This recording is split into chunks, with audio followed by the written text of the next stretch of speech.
Hi guys! So, unbelievably, the beginning of June is upon us and I thought it was time to do a video on my current lineup. It's changed quite a bit since I did the last lineup video in April. So let's start with my most commonly used planners and then we'll move on to the more niche or rarely used ones. So this is my personal planner. It's my Hobonichi Weeks inside a Core travel wallet. I recently did an updated setup video on this, so I won't go into a lot of detail here. But I'll just say that I'm using it in more or less the same way as I was in the setup video. I love having it as a wallet, which is something that I'm still surprised about. And I'll just quickly show you what's changed recently. So as I mentioned last time, I was using this monthly spread to track a variety of things. I was using it as a video planner, so YouTube video planner. I was also using it to track exercise, and then occasionally I would track some other things like when I change the sheet, so things like that, just so that I can remember how long it's been. And I was also using this bit down here to keep track of orders, online orders. Then I realized that I actually don't need to track most of those things because I started putting the things like exercise in here and I will just tick it off when I've done it. The videos, as I mentioned, I actually find it easier just to work from a master list and then pick the ones that I want to do like kind of during the week, like a couple of days before, the day before, because it was changing so much that I wasn't really sticking to this and that was frustrating. I'm still keeping the orders down here, and as you can see, I have already placed 2 orders since the beginning of the month, which is kind of worrying from a planner minimalism perspective, but not that surprising considering what a planner addict I am. So I ended up with this basically empty monthly spread here. My plan from the beginning of July onwards is to use this as a gratitude and vision log. More on that in a minute. But for now, I started to use it just today. This is the first day I've done it. I started to use this as a meal planner. I have a separate meal planner, which I'll get to in a minute, so I will talk about that. But I found that quite convenient because it's an empty spread. So I'm really not sure what I'm going to do because I quite liked it today, just having it within easy reach. And I'm kind of torn because now I'm thinking that maybe I'll keep using this as a meal planner and then put the gratitude in here, because I usually end up with quite a bit of empty space in the middle of the page. And as you probably know, the weeks is divided into these 3 sections here. You can't really see it because it's very, very faint, but there are 2 dots. Oh, that was my stencil. One here and one here, so that you could divide the page into 3 vertically if you wanted to. I am hopeless with drawing lines, as you can see from this terrible mess here. That was my attempt at drawing horizontal lines with a ruler, I might add, with this. So I didn't want to try dividing it because it would just have looked hideous, but I can see the lines because they are on every line here. I can see the dots. So I'm thinking of maybe using this space for gratitude and doing a kind of modified one book July where I have almost everything in this and my work planner. But that's just a tentative plan in the meantime. So other than that, I'm using this, I'm putting appointments here, events here, like as in things that I don't have to do anything for them to happen, just things that I have to know are happening, like James is in the market on these days, for example. Whereas this is something where I have to do something, if you see what I mean. And then this is tasks.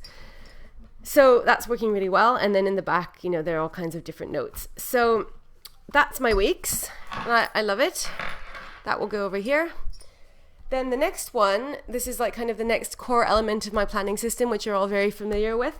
This is my Hobonichi Cousin in its beautiful purple cover. This isn't an actual Hobonichi cover, but it's identical to one, and it's from the Etsy shop Loved by Gabby, which I'll link below. I'll link this Core wallet where you can get that below as well.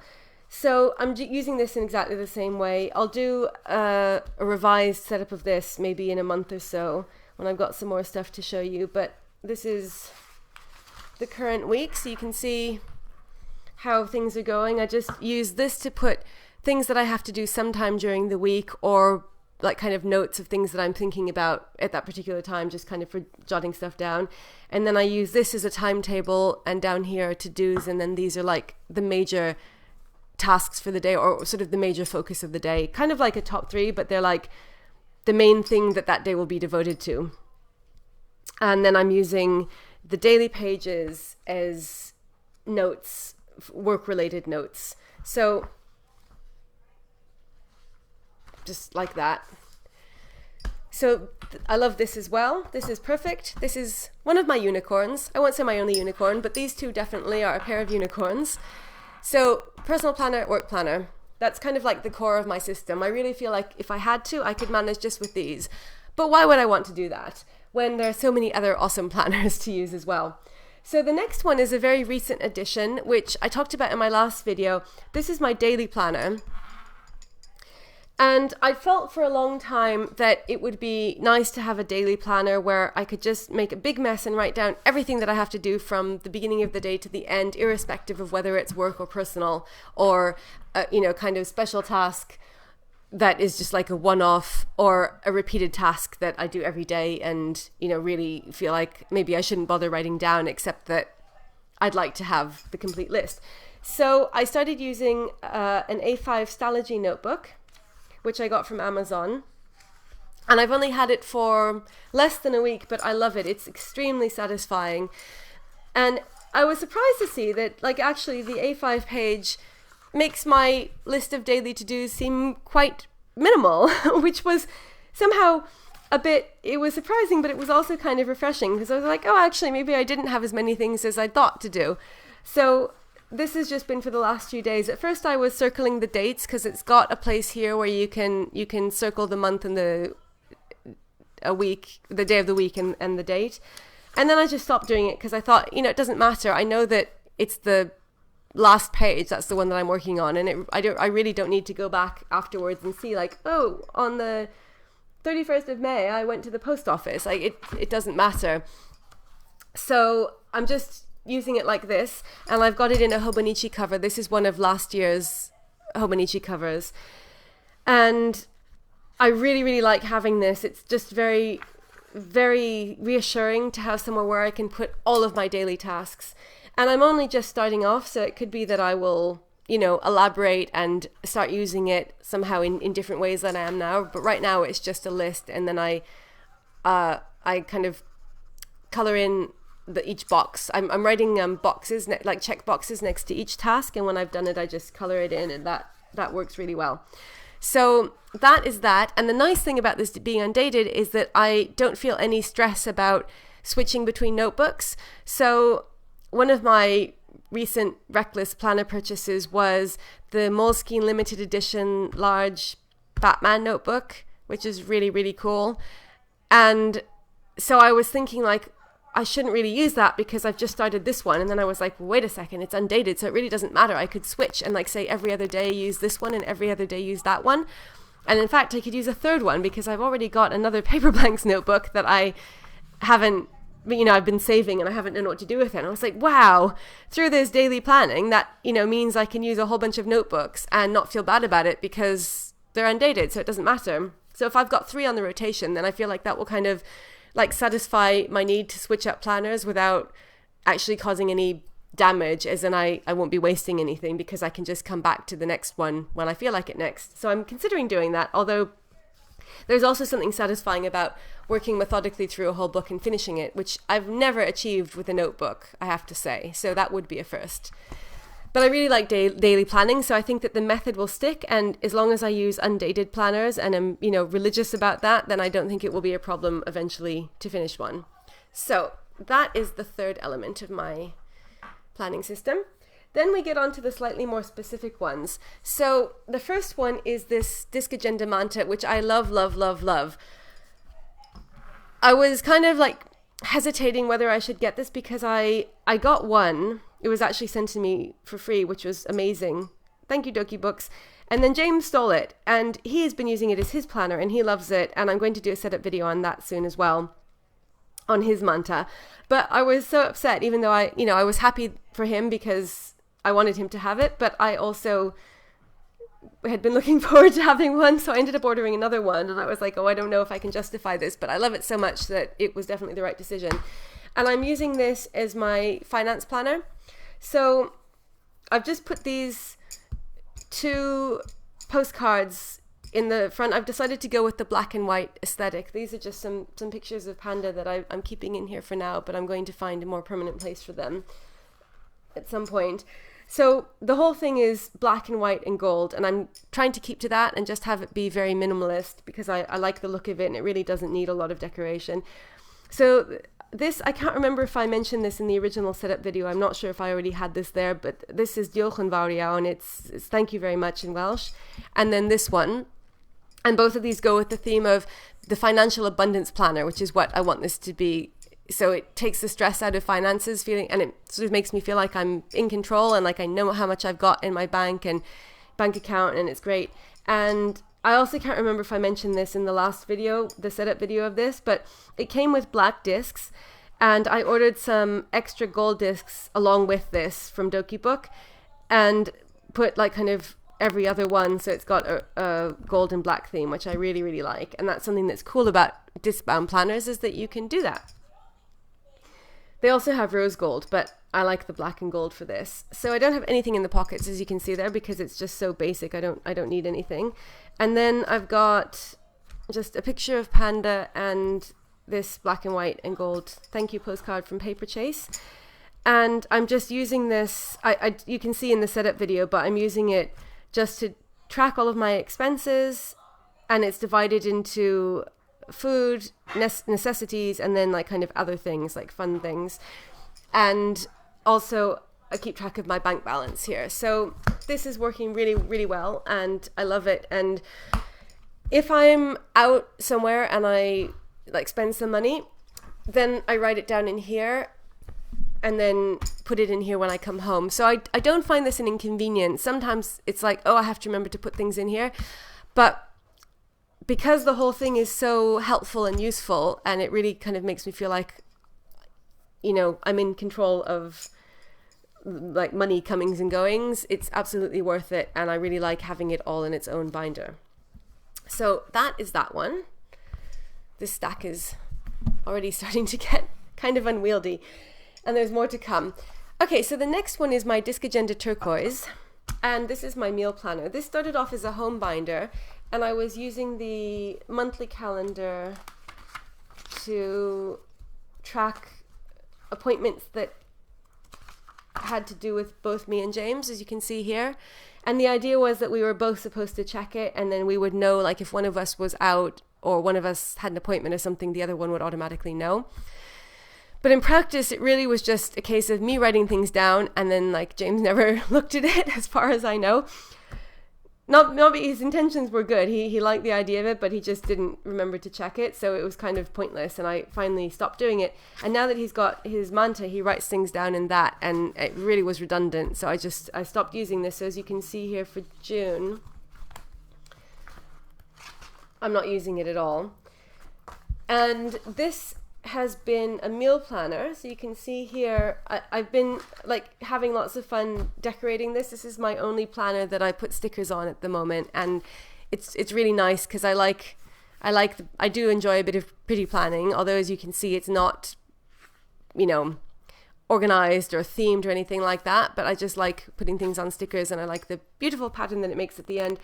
So I've just been using this to write down the night before what we're going to have the next day. And I found this really, really helpful because it takes away all of the stress from food, cooking, and worrying about what to have. And in the same way that the finance planner has taken the stress out of money, this has taken the stress out of food.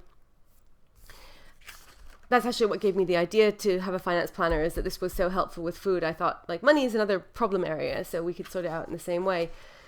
But as you know, I have started just now putting the meal planning in here. This is convenient because this is always with me. It's in my bag, and I always have my bag with me. So I never have to reach very far for this. It's always at arm's length. Whereas this one, we've been keeping it on the table a lot, but in order to keep the table clear, I've often put it on my planner shelf, which I'm going to show you soon. I'm going to do a video going through my planner shelf so you can see all of my planners in their horrific glory, horrific by how many there are of them. But now that I've started putting this in here, I kind of feel like it's redundant to put it in here as well, but then this would not have a use. And because these are dated pages, I love this binder so much, I would really like to have a use for this. So I'm not sure what to do about that. The nice thing about it that kind of takes the pressure off is that because this is disc bound, I can just take any used or unused pages out. So if I stop using this for a while and then go back to it, it won't be like having a bound planner that's got a whole bunch of empty pages where you can't tear them out and they just sit there staring at you accusingly for the rest of the year. I can't handle that. So it's not like that. I could erase all signs of the iniquity.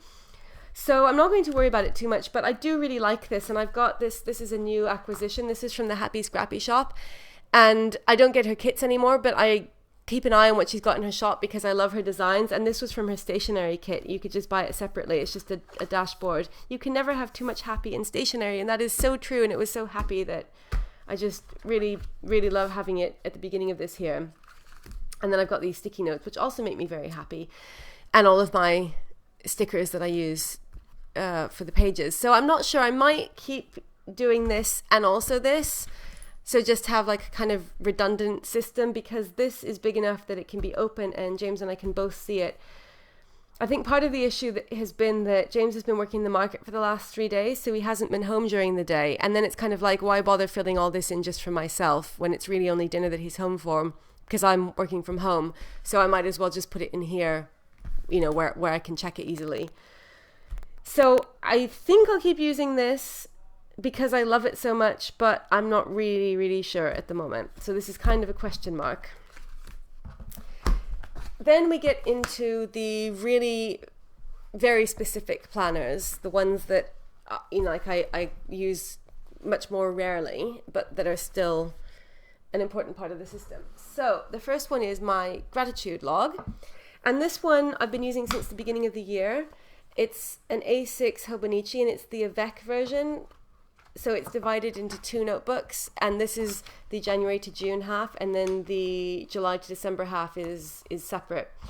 So I really like having a gratitude journal, and it's something I've had for a few years, and I generally kept it in a separate note, just in a notebook, like a Moleskine notebook or a spiral bound notebook. And it was only after One Book July last year that I put it into my personal planner. And I liked having it in my personal planner because I liked having everything together. But then when I switched from a ring bound planner to the weeks, I felt like there wasn't enough room for it. And so I kind of separated it out into this A6 Hobonichi again. Now I'm kind of feeling the same problem that I felt last year when it was in its own A5 notebook. It's just that there's too much space, so I kind of feel overwhelmed, and I have to do this in the morning. And well, I told myself I would do it in the morning, and so it's kind of like become a burden that like before I can get on with my day, I have to do this, which I feel like is not how gratitude should work. It should be something that makes you happy rather than just another task that you have to get through. And so I'm not really sure what to do. Obviously, I don't have to fill up the whole page, and so recently I've tried just using it very, very minimally, like just filling in a few things rather than as before I was trying to fill up these check boxes. And so I was trying to write the 5 best things that happened in my day and, you know, like kind of write a whole bunch of stuff down here, as you can see. And that just, even though it's just bullet points, basically, it just can feel overwhelming, especially if it's a really busy day. So I'm not sure what I'm going to do with this either. I was thinking that maybe at the end of this month, when this book finishes, that I would stop using it, transfer the gratitude into here, as I mentioned, so that it's part of my personal planner, so it doesn't feel like a separate job that I have to do. I can just write it down anytime during the day, just, you know, like a few key points. And then not have this kind of like burden of having a whole extra book to have to fill. The problem that then presents itself, of course, is what will I do with the A6? Because I'll have this extra 6 months, the other half of this Avec that will be unused. So that's kind of like a fun planner problem because I always love trying to find a use for an unused planner. So that doesn't really bother me too much. But when it's a dated planner, you always have this like kind of tick-tock feeling of like, the days are going by and I'm not using the planner. It's being wasted. What am I going to do with it? And obviously, introducing another new job for a new planner can be a new commitment in itself. So if I thought, okay, now I'm going to track X that I haven't been tracking before, then I would be replacing one commitment with another, if you see what I mean. So I'm not really sure about that, but I've got a month to decide because I'm definitely committed to using this until it's finished. So I'll keep you posted. That is a work in progress. Then we have my quote book. So this was another case where I first ordered the notebook because it was so beautiful, and then I thought of a use for it later, which is probably not a good way to do things, but I actually often have had good results like that, where I just buy the item of stationery and then a use presents itself. That was what first happened with the manta. I ordered the manta because I didn't know what to do with it, and then through an amazing felicitous coincidence, they ended up sending it to me. But I still wasn't sure what I was going to do with it when I got it, and then the idea of a finance planner came to mind. And it was the same thing with this. Because this isn't dated, there was no pressure, but I was just like, this is so beautiful, it would be nice to use it for something. What will I use it for? And then I was depressed, and so I was listening to a lot of like kind of motivational videos on YouTube. And they kept mentioning all of these really good motivational quotes. So I thought it would be nice if I had these all in one place where whenever I'm feeling down, I can just read them and it will cheer me up. So I made this into my happiness book. And I'm just writing down quotes. Every time I see a nice quote or hear one somewhere, I just put it in here. And then the idea is that I'll have like this whole nice collection that I can go back to whenever I need it. So I really like this because there's no pressure here. It's not like I have to fill it in every day. It's just whenever I come across a quote, I put it here, and then I'll know where all of my nice quotes are. So this is my quote book, and yeah, I really like this because unlike the gratitude book, there's no pressure to fill it in. It's not like, I have to write down one quote or 5 quotes a day. It's just whenever one comes up, I know where to put it. So that's the quote book. And then a similar kind of thing is the cinephile. So you're already familiar with this if you've seen my earlier set of video, because I've been using this for a while. This is a Love Doki Traveler's Notebook. And again, I got this from Love by Gabby, and she's got them in stock at the moment. So the link is down below. And this has 4 notebooks. It's very, very basic. It's just a place where I write down the films that we want to see, either in the cinema. This one is for the cinema. This one is films that we want to see at home. This one is TV shows that we want to see. And then this is just a spare one that we use for like times when we can't decide and we have a short list. So everything is all in here. But again, this is great because it's almost like a reference book, except that I write in it, but there's no pressure. It's just a convenient place to record all of these things because it's not life or death, but it's just nice to know, like, if you see a trailer for a film, it's quite easy to forget about it. So if it's in here and we're like, what films did we want to see? It's like, aha, it's there. So very useful. The cinephile. Then this is another new addition. You might have seen my review of this planner. This is a Paper Chase personal planner, and I love it. It's a beautiful pattern. It just makes me so happy, and it's purple, which is my favorite color, so all very good. This we are using for a particular project. So we're in the middle of renovating a cottage in Wales. That's why we've been going to Wales so much. James's mum lives there in the same village, but anyway, now we've got this cottage, and when it's ready, we want to rent it out as a holiday home, and then also like be able to go there ourselves because we can take the dogs there, and it's really nice, and we can see James's mum. So this is just to keep everything to do with the cottage. So in here, there's a picture of Saint Malanger, who is the patron saint of the area, that particular area in North Wales. And then I made a list of the sections for the planner. This is just a picture of Panda, because I have to have pictures of Panda everywhere in all of my planners. And a to-do list. So this is to-dos that we need. These are like kind of our upcoming things that we have to do in the cottage. And then the elephant postman, because the cottage actually used to be a post office in like the 20s and the 30s. But also, I love my elephant postman, so it's nice to have him there. And so this is like shopping that we have to do for the cottage, like grocery shopping, and also like other things that we have to remember to buy for the next time that we go there, because there are no shops in the village. So we have to order everything online, and we have to kind of like do it the day before so that we've got supplies when we arrive there. And then at the moment, the rest of this is just blank, but it's going to have, you know, things like more detailed lists of like projects that we want to do and other stuff. So everything cottage related. And that's just so that we know before we go what we need to do. And then we know like when we're coming back home, what we need to remember for the next time and stuff like that. So because it's personal size, it's portable enough that it's easy for us to bring with us when we go there, especially if I'm not bringing 50 million other planners. And this is something that I'm trying to do, is streamline everything so that when we go there, I only bring my personal planner, my work planner, and leave the rest of the stuff at home. So that's that. And then finally, we have my dream journal.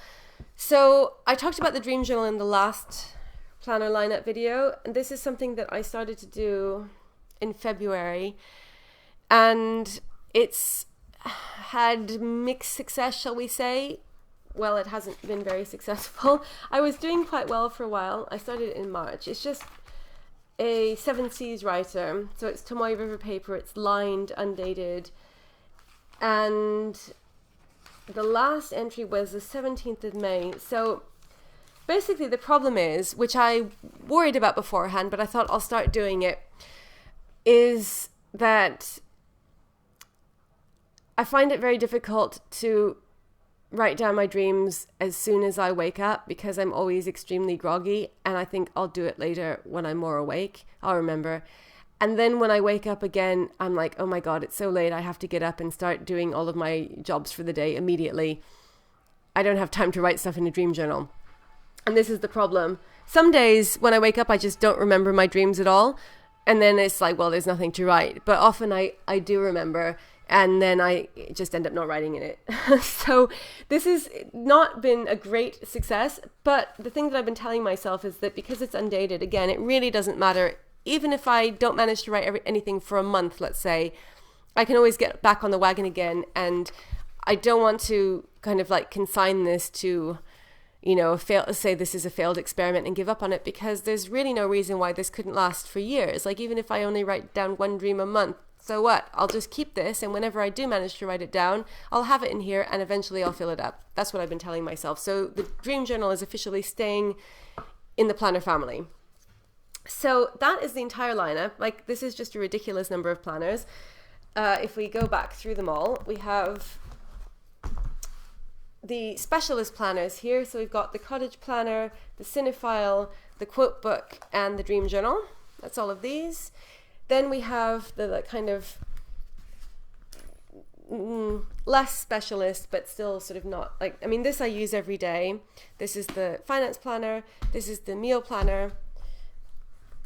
And then we have the gratitude log. And then we have my 3 main planners, the personal planner, the work planner, and the daily planner.